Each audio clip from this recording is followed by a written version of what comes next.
Earth sign, Capricorn, Taurus, and Virgo, kumusta po kayong lahat? Okay, so Earth sign, maraming salamat po sa walang sawang pagsubaybay sa ating pong daily horoscope. And kung ikaw ay bago pa lang sa ating channel, mag-subscribe na po kayo. And i-click mo na rin yung ating notification bell para lagi kang updated sa ating mga bagong upload. And sa mga interesado po sa ating private reading, ayan, iiwan ko na lang yung link ng aking Facebook sa atin pong description box below. Okay, tignan natin guys. Ano ba yung focus ng energy mo ngayong araw? Focus ng energy mo ngayong araw. Okay, so meron tayo guys, Ace of Cups. Wow. Maganda to guys kasi overflowing. Pwedeng may magandang nangyayari, bless. Yun yung pinapakita sa akin. Na parang nag-overflow pa yung blessing, no? So, may paparating pa guys na blessing. Hindi lang to guys sa pera. Pwedeng sa relationship or sa expansion or pwedeng sa talent. Basta guys, may nakita akong blessing or good news na paparating sa inyo. Okay? Hindi lang to guys patungkol sa pera. Pwede rin to guys sa ibang bagay. Okay? So, ayan. Napakaganda ng nakikita ko dito guys. Overflowing. Tignan pa natin. Parang mas magaan na yung pakiramdam mo ngayon. Unlike before. Okay? Mas okay ka na ngayon. Tingnan pa natin.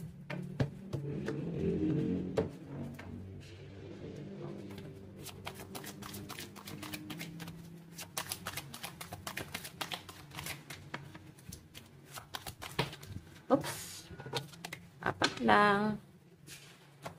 Okay, so guys, meron tayong 9 of Cups. Meron tayong Death. Okay, naka-reverse ba natin ako ha? Death in reverse. Hangman. The Fool. Okay, so I think ito ha, matagal na to. Matagal na. Pwedeng wina-workout. Pwedeng sa relationship or sa trabaho. Kasi guys, tignan mo ha, yung new beginning. Yung mga new beginning naka-reverse. So, I think walang new beginning nangyayari dito. Pero, mas malinaw na pinapakita sa akin na mas ini-improve mo yung sarili mo sa kung nasan ka ngayon. Kasi parang pinagtiyagaan mo siya. Okay, pinagtiyagaan mo at ngayon parang nakikita mo na nagkakaroon ng progress. Yung relationship guys is ganun pa rin. So, may nakikita ko guys parang yun nga, walang pagbabago pero ang pinapakita sa akin, mas ini-improve na lang yung relationship doon. Okay? And maganda naman po yung nakikita ko dito. Kahit naka-reverse po yung mga new beginning dito. Kasi the Hangman is pang matagalan. Tapos 9 of Cups.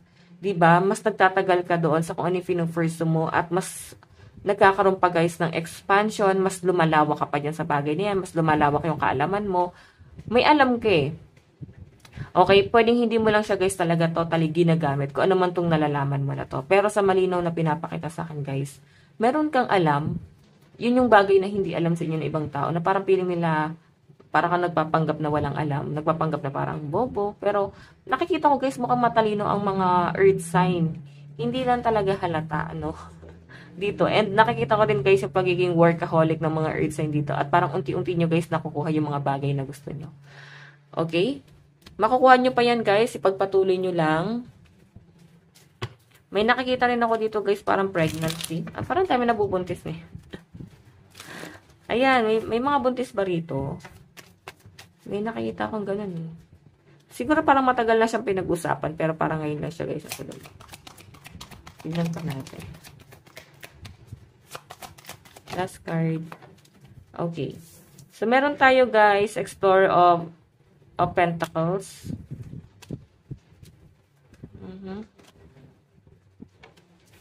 So, ito guys, yung Explorer of Pentacles. Nagtiyaga ka talaga. Kumbaga dati maliit lang yung kita mo hanggang sa ngayon guys is parang gumaganda na yung daloy ng pera. Mas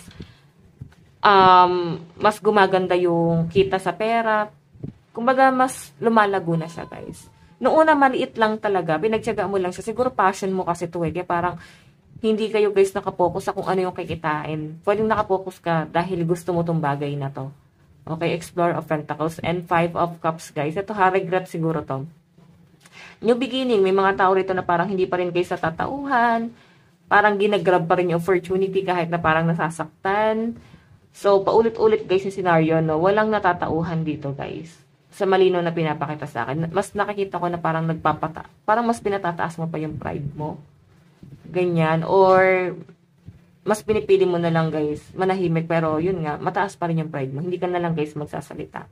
So, meron tayo guys the hangman and the hangwan pa rin to. So, ito guys ay parehas, pang matagalan. So, siguro meron ka ba nakaalitan dito na parang pataasan kayo ng pride na itong taong to and parang matira-matibay sa inyong dalawa. So, ito guys yung the Fool in reverse tapos Child of Pentacles. Meron kang sisimulan dito. Something new, kung ano man itong sisimulan mo na to, earth sign. Bago lang siya, no? Kumbaga, itatry lang. The Fool, parang hindi mo alam kung magiging successful ba yon. Pwedeng sa relationship. May nakikita rin kasi ako dito guys, isang tao na pwedeng iniwan kayo. Okay? So, iniwan kayo ng taong to, tapos ngayon parang babalik sa buhay nyo. Antindi ng pagsisisi na tong taong to. Pero ikaw kasi guys, yung pinagsisihan mo dito is parang grabe na yung nangyari. Grabe yung betrayal na ginawa mo sa akin. Parang inabandonan mo kami. Kung may anak kayo guys, parang inabandon na kayo. So, nagsisisi tong taong to na iniwan ka. Ang laki ng regret ng taong yan. Okay? And sa malinaw na pinapakita rin sa akin dito guys, parang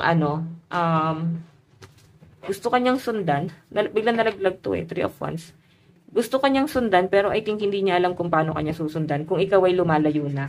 Or hindi mo na talaga siya guys kinakausap. Kasi parang kapal ng mukha niya. Parang ganun yung dating sa akin. Naiinis ka sa taong to na parang ang lakas ng loob mo na bumalik pa. Okay? Pero nasa inyo pa rin yan. Sabi ko sa inyo guys, hindi ka natatauhan. Siguro konting suyo lang sa inyo is bibigay rin ang mga earth sign. Okay? Tignan natin ano ba ang inyong advice. Meron tayong don't be afraid to use your voice. Your opinion matters. So, iba sa inyo kasi hindi talaga nagsasalita eh. Sabi ko nga, nananahimik na lang. Okay? So, sinasabi dito guys, walang mangyayari kung mananahimik ka lang. Mas maganda na magsalita ka dyan. Earth sign. Ay na naman tayo. Baka earth sign yung person mo, no? Ayan, Aquarius, Gemini, Libra, earth sign, no? So guys, ito lang po ang inyong reading. Nasabi ko na ba lucky number mo is 12 and 28. Ito lang po ang inyong reading. Bukas po ulit. God bless and love you all. Bye-bye.